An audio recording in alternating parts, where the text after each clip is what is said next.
Welcome to Fast Lap, where we cover motorsports around the globe for CIH Media's YouTube page. I am your host, Doug Peacock.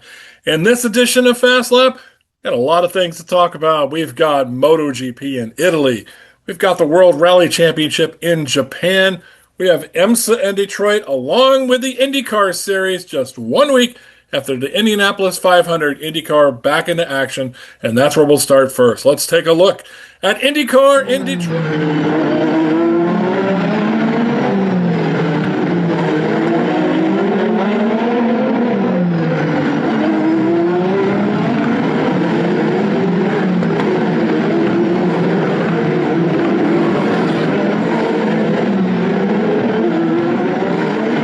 So less than 1 week after the closest finish in Indianapolis 500 history, the Indy cars were back in action, practicing and getting ready for Sunday's Grand Prix through the streets of Detroit. They've been racing back on the streets of Detroit since 2023. Before then, they raced at Belle Isle. And way back in the day, they took over after Formula One left in 1988. IndyCar, Kart, and then Champ Car did race in the old circuit in Detroit.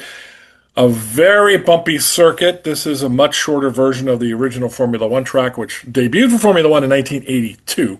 This one is only 1.7 miles around the streets of Detroit, still covers around the Renaissance Center. Some similarities to the old Formula One track, but also very different. But very, very bumpy, very narrow, very demanding, very tough on cars. Yeah, what a track. But in that week, in those only a few days before the drivers had to return to action on Friday morning, Felix Rosenqvist had a busy week, being the winner of the Indianapolis 500. Of course, he had to go on all the morning talk shows, had to do all the celebratory stuff, went to New York, got his picture taken on the Empire State Building. Of course, newly father here, his daughter was just born. Stella is her name, was just born earlier in the month of May, so quite a month of May for Felix Rosenqvist. Lots of things, and here's an interesting thing. Felix did not know he got a large amount of money for winning the Indianapolis 500. Interesting. Over 6.6 million viewers watched the Indianapolis 500. How many would Detroit hang on to? We're back to normal now. Indianapolis is behind us. And were we going to return to the Alex Palou show that we've had for the last several years? Yeah, kind of. Almost didn't happen. Let's kind of review the race here. He did win the pole. He is leading the championship. This guy on road courses is just something else. He is a little weak on ovals, even though he did win in Indianapolis last year. Kind of a strategy thing for him last year, but turned out pretty good for Alex. Take a look at the starting grid. He was on pole. Will Power right next to him. The man with the most poles in IndyCar history right next to him for Andretti Global. And Will Power's not had a great season at Andretti Global since being replaced at Penske by David Malukas. Scott McLaughlin, there in the highest scoring or the highest qualifying Penske there. And then Scott Dixon, the legend himself. Christian Lundgaard is having a pretty good season. And then Kyle Kirkwood, king of the streets as he's known as. Rest of the starting grid, you got a Pato O'Ward, Marcus Armstrong, Christian Rasmussen, Marcus Ericsson, Louis Foster, Graham Rahal. Good result for Rahal, Letterman, Lanigan Racing, right behind Louis Foster, so you got two of the cars right there. Nolan Siegel.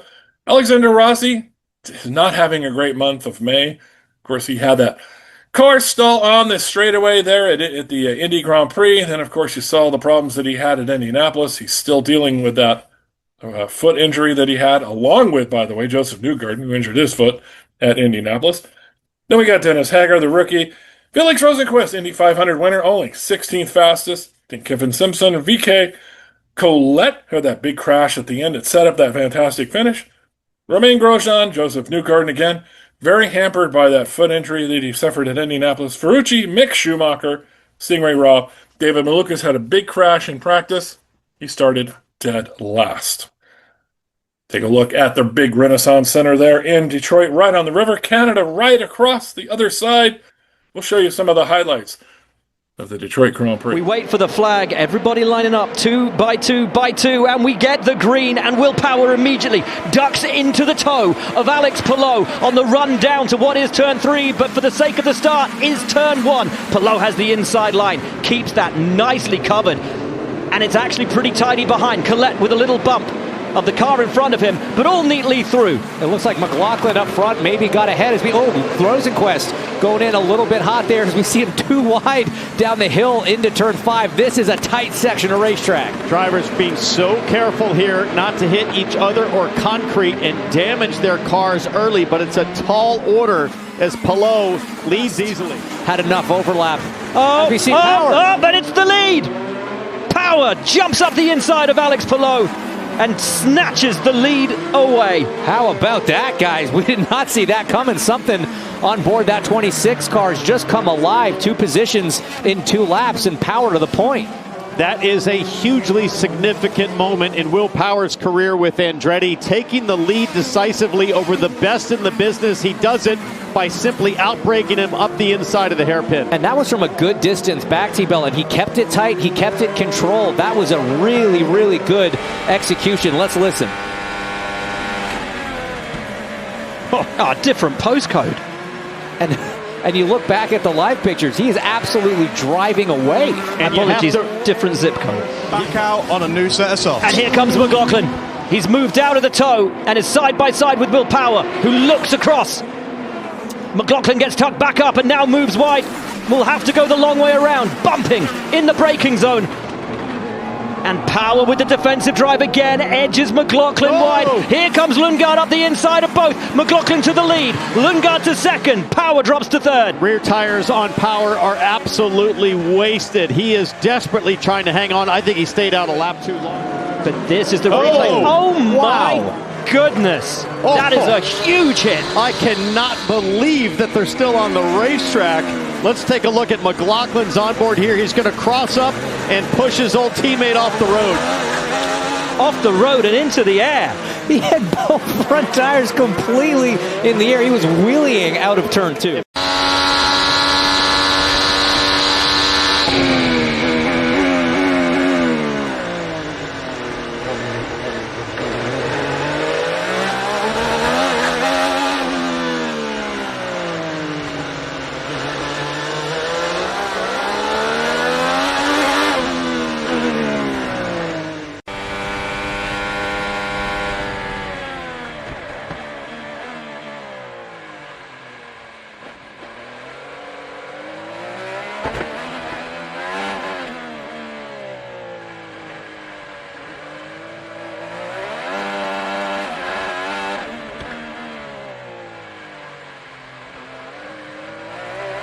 Laps to go. So if you didn't... wow. That was a secondary impact. And that's what put him into the wall. So Will Power will probably feel an element of kismet to McLaughlin's retirement.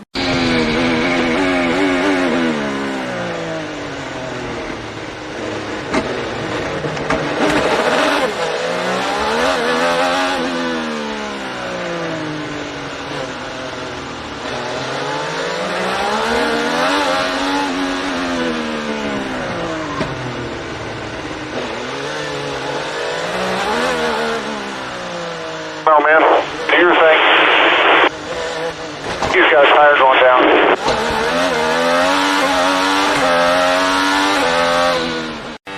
Copy, we're working on it. Just focus forward. Braking on the...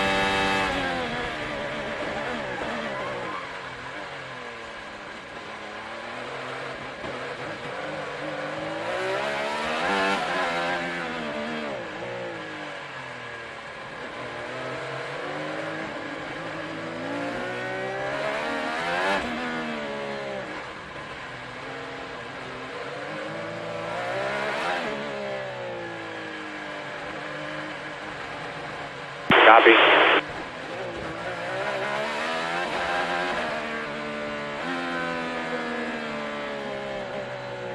Comes Malukas as Kirkwood pops out to have a look at Rahal. A wiggle on the rear from David Malukas. Schumacher defends. Late on the brakes, hard on the brakes. Malukas has to go the long way around, and Schumacher does a very tidy job of defending as Newgarden has to do the same to defend from his teammate Scott McLaughlin. But McLaughlin breezes past and almost into the back of Graham Rahal. Graham Rahal has been punched around today. He got hit by Newgarden and hit by McLaughlin. Oh, no, Malukas and Schumacher go deep, and Schumacher's into the barrier trying to defend the position.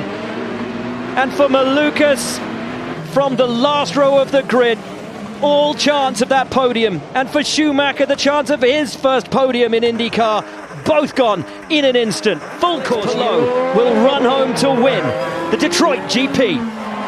Checker flag. Congratulations, everybody.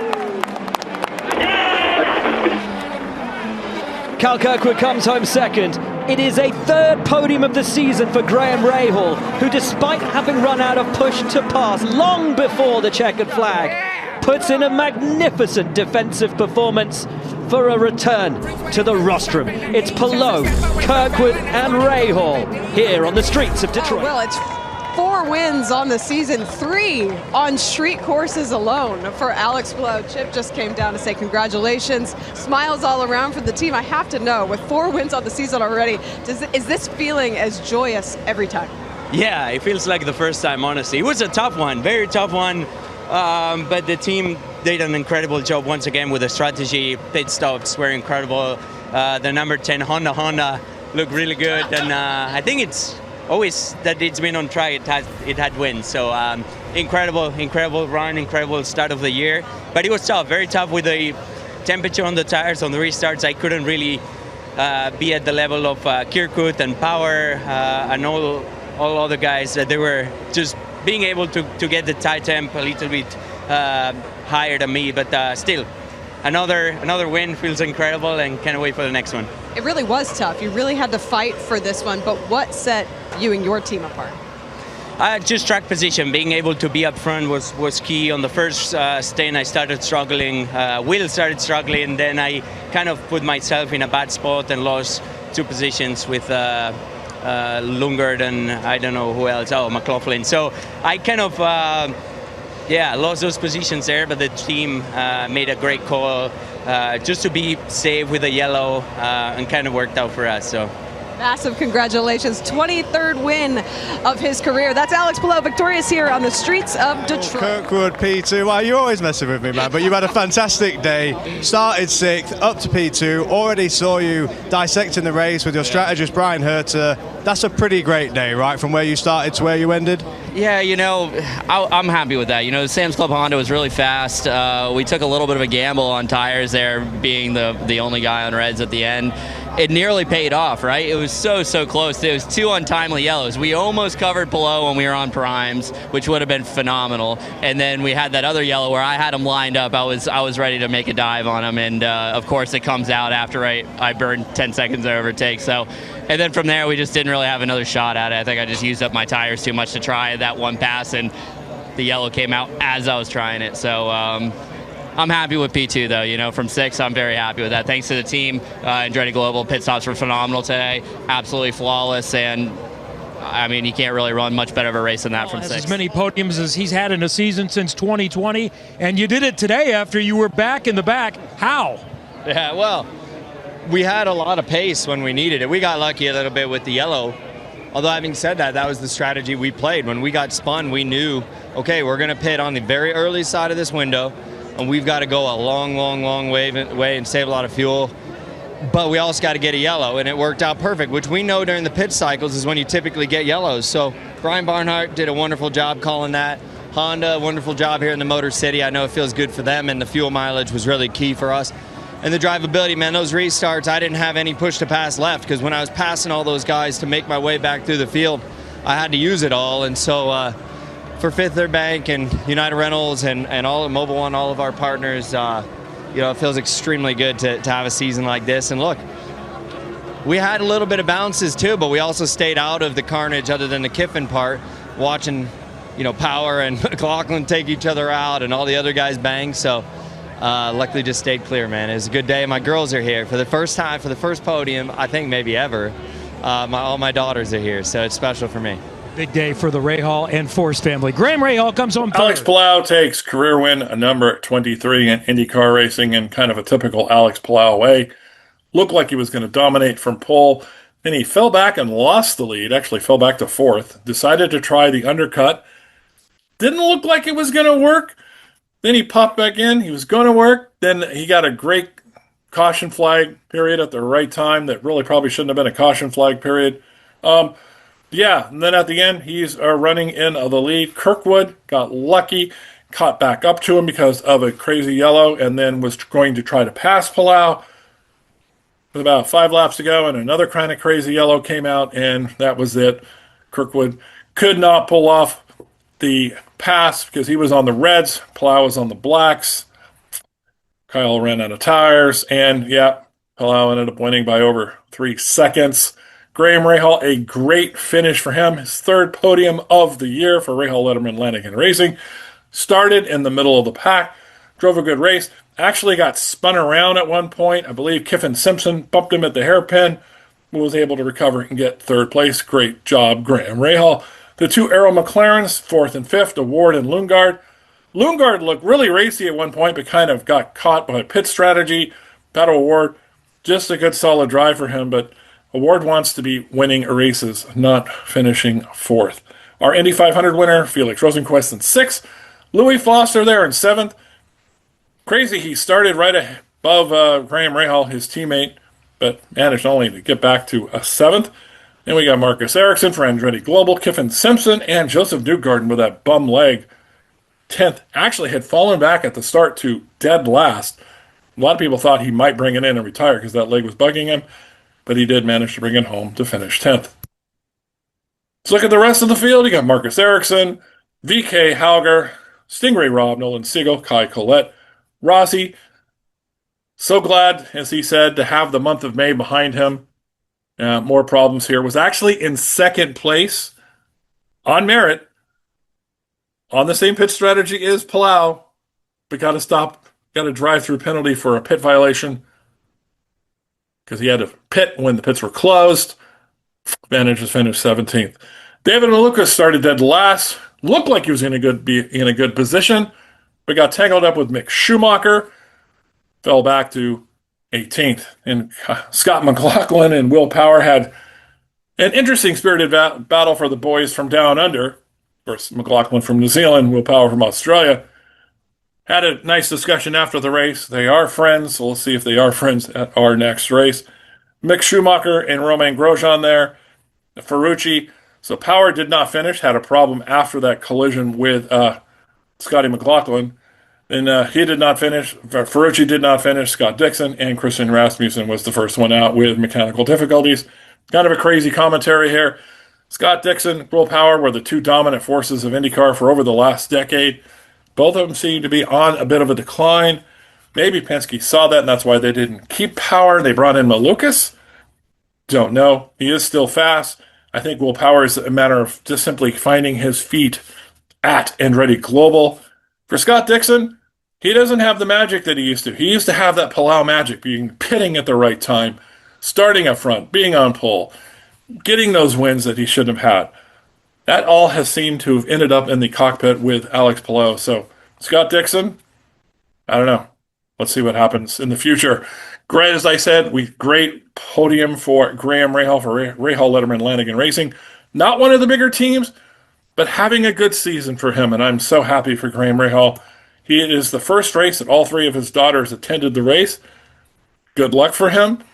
And he said, maybe I'll be bringing him to all the races. Hope Courtney Forrest, his wife, appreciates that. Our happy podium with Palau, Kirkwood, and Graham Rahal at Detroit. Championship standings, Palau with 327, Kirkwood 62 behind. Still a long ways to go in the championship. Malukas in 3rd, Lundgaard, Award, Felix Rosenqvist. Fro as he's known as. There in 6th spot, our Indy 500 winner. McLaughlin, Joseph Newgarden, driving for the championship now. Hopefully that foot will heal quickly. Graham Rahal up in the top 10, and Marcus Armstrong will round out the top 10. Our races so far this season, Palau has won 4, and no other double winners there. Of course, Rosenqvist, our Indy 500 winner, as we said before. Next race is in St. Louis this weekend, so no time off for the IndyCar Series 3 in a row from Indianapolis, Detroit, and back to the short oval in St. Louis at Gateway. So a happy podium for these 3 with Renaissance Center there. Remember the double pits at Detroit, only one other track uses this. Kind of a cool thing, especially on TV, when you got teams pitting across from one another by a nice divided highway. Alex Palau, super happy for win number 4. we're going to take a look at the other things that happened in Detroit this weekend with IMSA racing on Saturday. We'll be right back.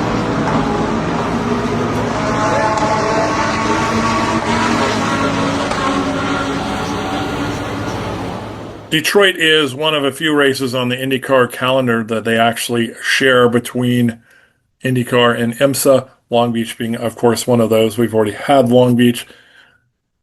IMSA raced on Saturday and had vacated the premises by Sunday. A huge event for General Motors, and of course, with both the Corvette racing in GTD Pro and, of course, the Cadillacs racing in GTD.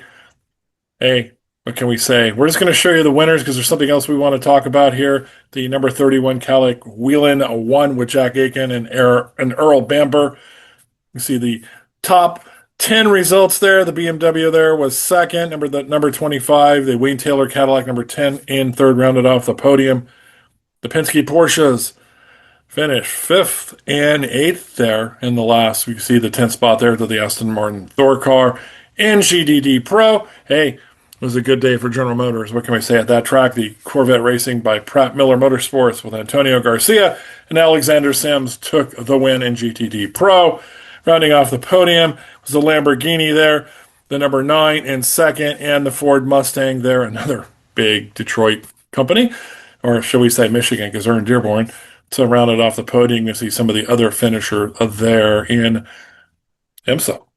All right, something we're going to talk about, I brought it up when we had the IndyCar segment, is caution periods. Obviously, we talked about this at the Indy Grand Prix a couple episodes ago when they didn't throw the flag and left Alexander Rossi's car stranded on the front straightaway. Leaving the driver in the car, eventually he decided, hey, I guess I'll get out of the car as cars are going by at 170 plus miles an hour. They realized that was wrong. They changed it. The 500, the cautions were pretty much when something happened, they had to throw it. Yeah, probably the Mick Schumacher one at the 500 when he brushed the wall, they could have got away with that one. But still, on an oval, you do want to be careful. We had about 3 yellow periods at Detroit that probably shouldn't have happened. One of them was the David Malukas Mick Schumacher one. They both Mick kind of went wide. David got trapped behind him. They had to back up and go away. That should have been a local yellow, not a full course yellow. And IndyCar needs to work on that. Pretty much ruined another one of those very similar to that. Pretty much ruined the chance that Kyle Kirkwood had to get by Alex Palou. Because he came out right when he was doing that pass. And if he would have done the pass, he would have been in trouble and gotten a penalty for passing under the yellow. So IndyCar, once again, you've gone too far. You're throwing a yellow for every single thing. Someone said hot dog wrappers. Yeah. Which used to be a big problem in Indianapolis. They had these cellophane hot dog wrappers that were just blowing all over the track, and they've now since changed that since Roger Penske took over. But IndyCar, little commentary here. You've swung the pendulum too far to the other way now, so now we need to come back towards the center before you throw a yellow. Especially in a road course. If the Schumacher incident with David Malukas had blocked the entire track for the whole time, of course, definitely. But it was only temporarily. Should have been a local yellow only. You know that. Take care of that. We'll be right back as we go to Italy for the MotoGP. All right, as we go from 4 wheels to 2, the Italian Grand Prix for MotoGP round 7 at Mugello. Actually, Formula One raced here during the COVID year, if you remember that race. Very, very tight and twisty track, but great for bikes. Marco Bezzecchi, the hometown hero, the Italian leading the World Championship, did a special tribute helmet to IndyCar and Formula One driver Alex Zanardi. He reached out to the Zanardi family. They said, yes, it's okay, so he incorporated that into his helmet here for Mugello, the Italian Grand Prix. Showed it to, yes, Kimi Antonelli. Him and Bezzecchi have become very good friends. Kimi Antonelli is leading the World Championship in Formula One, so you have the 2- and 4-wheel World Champions leaders at the moment, becoming really good friends in the paddock at Mugello. Surprise winner for the sprint race was Raul Fernandez. Good for him. Yeah, Jorge Martin was there in second, followed by Fabio Gia Antonio. Good job for him. Bezzecchi fourth. Marc Marquez was not supposed to race, but decided he was good enough. His doctors got him taped and glued back together. Managed to finish fifth in the sprint race. The man is amazing. They had a picture of him with his shirt off and all the cuts and bruises he's had on his left and right arms. All the crashes he's had over his career. Wow. I pity him in about 20 years after he's retired. But wow, Marc Marquez, the Iron Man. Here's your full results there. You can see where your favorite driver is. And Fabio Quartararo there in 14th. I don't know why I'm rooting for him anymore. Disappointing. I just like him. He's very funny. But Bezzecchi's beginning to resonate with me here. So those are results of the sprint race. Here is the starting grid for the big race on Sunday. Bezzecchi had pole, followed by Fernandez and Martin. Marc Marquez, fourth fastest. Just absolutely amazes. And Quartararo, 17th. Yeah, what can I say? Here is the tires. I'm going to blow that up a little bit. Everybody started on medium tires. So as I showed you that one race when we showed you the Michelin tire map, what the driver started on, some were starting on soft, some were starting on medium. This race in Mugello, everybody was on medium. Very nice, warm weekend. Hometown hero, of course, Marco Bezzecchi, the championship leader. Could he take the big race? He did. Marco Bezzecchi did win his home Grand Prix and did extend his lead in the championship. Let's take a look at the finishing results. Jorge Martin and Magnelli there in third. Then Ayagura, DG Antonio, Acosta, Marc Marquez in seventh. Just amazing. Fernandez, our sprint winner, there in eighth. Agura and Mariera there in 10th. Full results there. You can find out where your favorite rider finished. Yeah, Quartararo, 18th. Yamaha's just not having a good year. And he needs to get off of the Yamaha. He is a former world champion, for God's sakes. What is he doing? What's Yamaha doing, I should say? So we keep going on there and did not finish. There you can see the three riders that did not finish. Our championship standings at the end of 7 rounds. Bezzecchi with a nice lead over Jorge Martin. Antonio there in third. Acosta, Agura there in fifth. Marc Marquez and his brother Alex, who's still mending. So Alex did not race, missed this race, down in 8th and 9th. Rider of the race, they gave it to Magnelli. He came from far back and had one heck of a race. So congratulations to him for being the rider of the race. I finally found somebody that was equally as tall. In fact, I think Antonelli may be a little taller than Bezzecchi. What do you think? Anyways, good friends, both Italians leading their championships in their respective series. But both of them have a long way to go before we crown a champion this year. Congratulations, Bezzecchi. You took that home win, and you know Antonelli's going to want to win Monza this year. We'll see what happens as we come down. Next race on the calendar, no rest for MotoGP. They will be in Hungary at Balaton circuit this weekend, racing again. Then they have a couple of weeks off before they head to Chechnya, the Czech Republic. A long time ago, Czechoslovakia when it's confined. Never mind, we won't talk about that. Anyways, we'll be right back with the World Rally Championship in Japan in this moment in time. All right. From Italy, we moved to Japan. So around the globe for more motorsports. So we went from 2 wheels. Now we're going back to 4.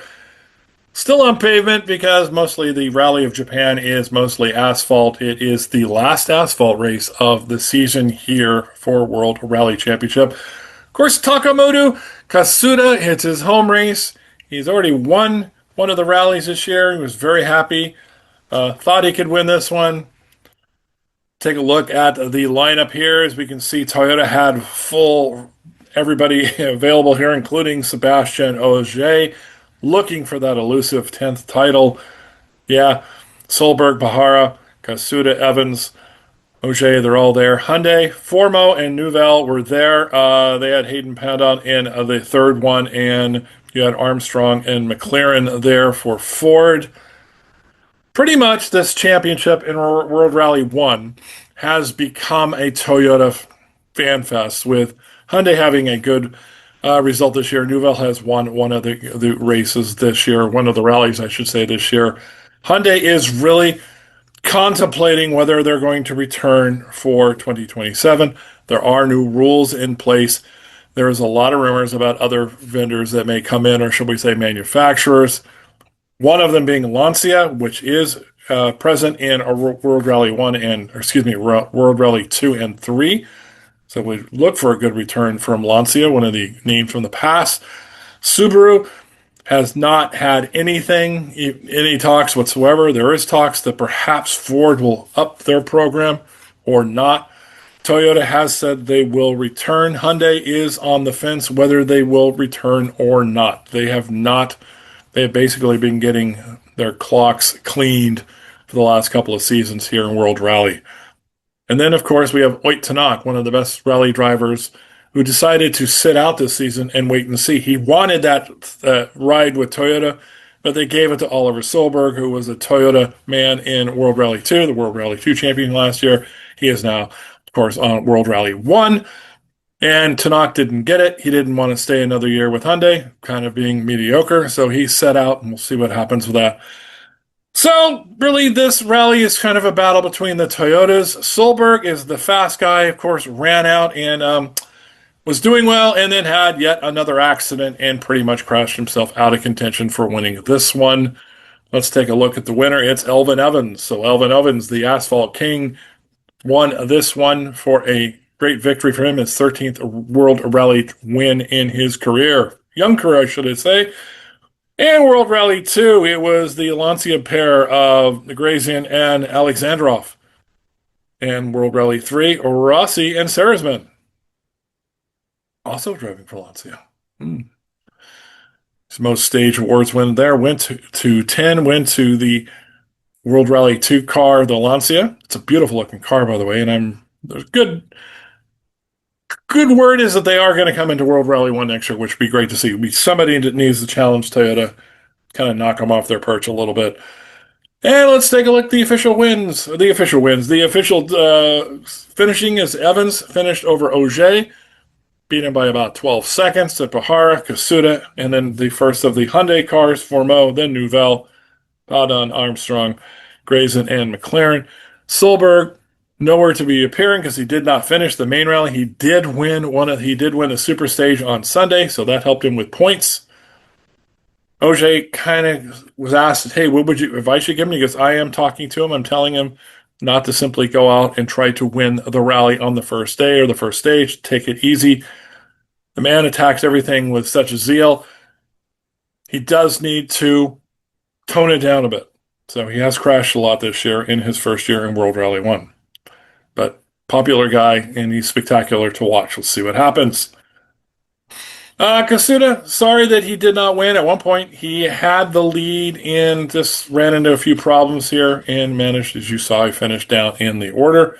And he said, hey, I'll be back next year to give it another shot. Here's our top 10 for the points.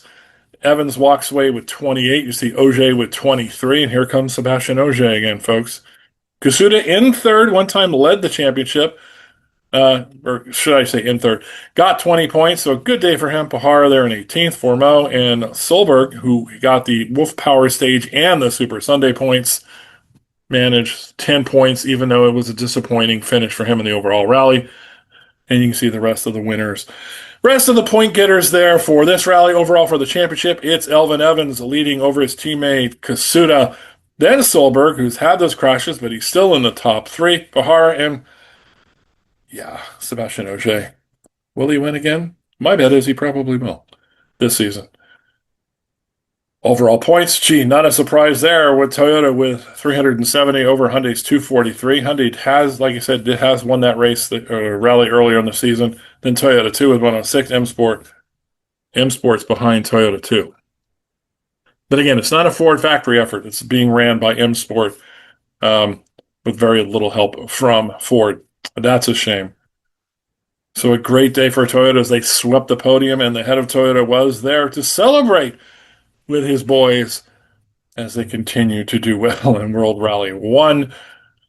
And Oliver Silberg, perhaps he'll turn down his, rethink the way he drives the race. Will he slow down and go for finishing versus simply going out and just grabbing the thing by the neck and strangling it to death? Our next rally is in Greece at the Acropolis Rally. It doesn't get any easier from here.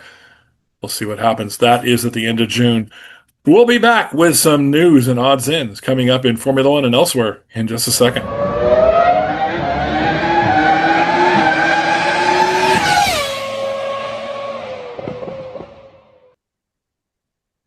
All right, time for what's in the news and what's going on in racing.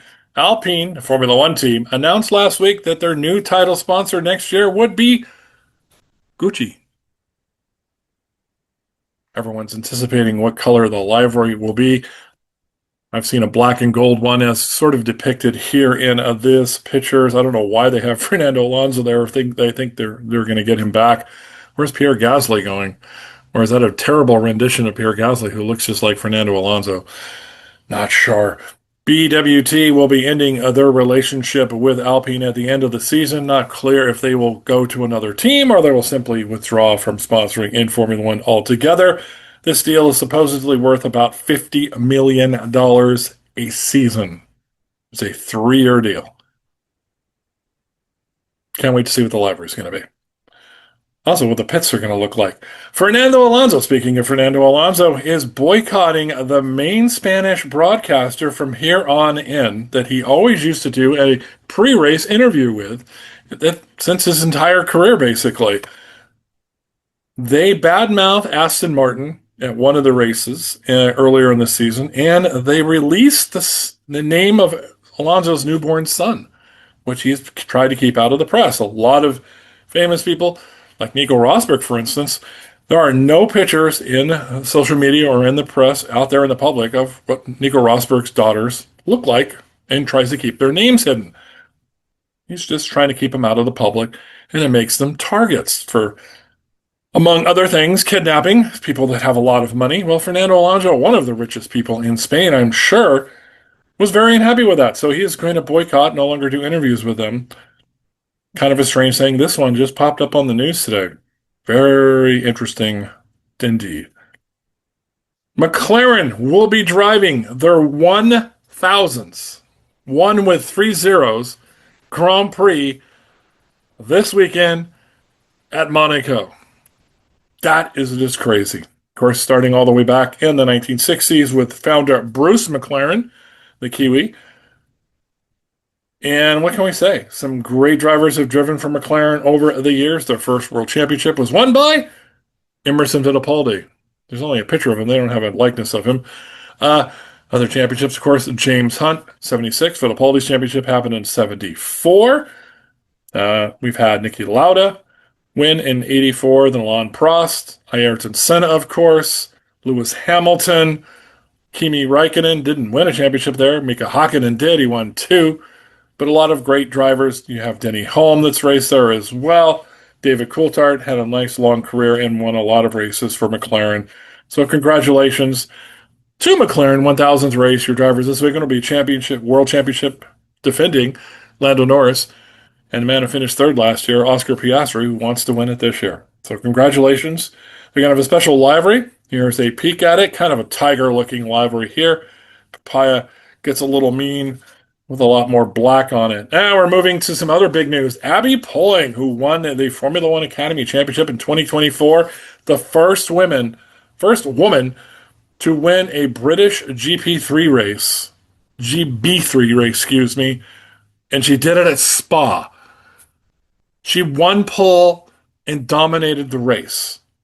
Is this going to be the first woman in Formula One? Is this going to be the first woman to win a race in Formula One? Perhaps be the first woman world champion? I hope so. Abby, we wish you all the luck. Congratulations to you. You're awesome. All right, Monaco coming up this weekend. Charles Leclerc always has a special look for his home race, and here is his race suit and hat. Of course, look for the corresponding merchandise on Formula1.com. Always specially priced.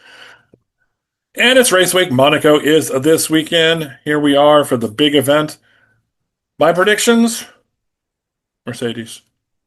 Will it be George? Will it be Kimi? It's kind of funny if Kimi beats George again. I think George will jump into the river, into the harbor if that happens. And he may not come up. Crazy. Absolutely crazy. All right. Are you going to be one of the people that is going to go watch the Monaco Grand Prix at IMAX? Here on the West Coast, I don't know if the IMAXs are even open that early. Me, like 8 a.m.? Yeah. You're going to pay extra money to see Formula One race on an IMAX? I'm not. But what can I say? It is something new. Be kind of cool, I guess, to do it once. They're only doing it on selected races, and the first one ever, it will be this weekend for the Monaco Grand Prix. Don't know if it's worth the money, guys. Crazy. By the way, my F1 subscription is running out this month. Monaco will be the last race, and then I'll have to switch over to Apple, so I'll give you my opinion of Apple after being on the F1 app for the last 5 years, and it's been absolutely awesome. I'm just so sad not to have that app anymore, even though I'm hearing Apple is exactly the same thing, and I'll let you know probably by the next race. So sad. And that'll do it for this edition of Fast Lap. Coming up next week of the Monaco Grand Prix, can Kimi Antonelli drive George Russell into the harbor by beating him yet again? We have IndyCars returning to the Oval at St. Louis. Will Joseph Newgarden be well enough to dominate there, as the Oval Meister has done before? And MotoGP goes to Hungary, and can Marco Bezzecchi extend his championship lead? We'll have all of that for you on our next edition. And in 2 weeks' time, the greatest endurance race of all time, the 24 Hours of Le Mans. We'll have that for you here on Fast Lap as well. For CIH Media, covering motorsports around the globe, I am Doug Peacock. We'll see you next time. Bye-bye, everyone.